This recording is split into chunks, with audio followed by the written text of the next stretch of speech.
Luke 21. Jesus looked up and saw the rich putting their gifts into the offering box. And he saw a poor widow put in 2 small copper coins.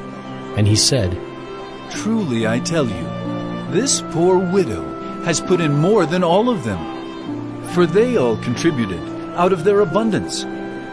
But she out of her poverty put in all she had to live on." And while some were speaking of the temple, how it was adorned with noble stones and offerings, he said, "As for these things that you see, the days will come when there will not be left here one stone upon another that will not be thrown down." And they asked him, "Teacher, when will these things be? And what will be the sign when these things are about to take place?" And he said, "See that you are not led astray. For many will come in my name, saying, 'I am he,' and 'the time is at hand.' Do not go after them.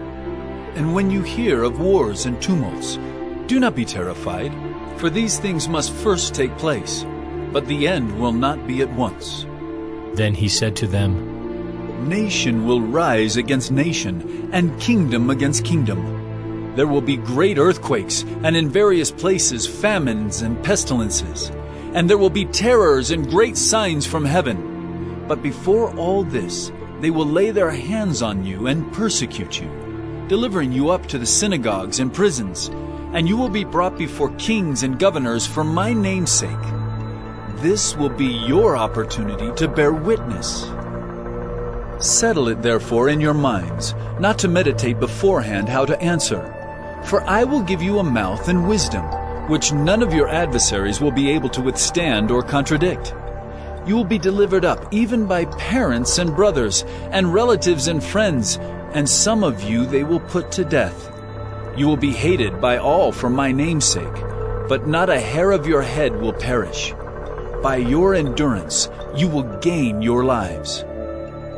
But when you see Jerusalem surrounded by armies, then know that its desolation has come near.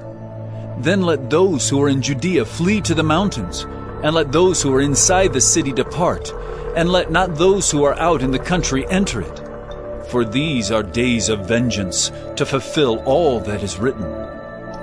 Alas for women who are pregnant, and for those who are nursing infants in those days. For there will be great distress upon the earth, and wrath against this people. They will fall by the edge of the sword, and be led captive among all nations. And Jerusalem will be trampled underfoot by the Gentiles until the times of the Gentiles are fulfilled.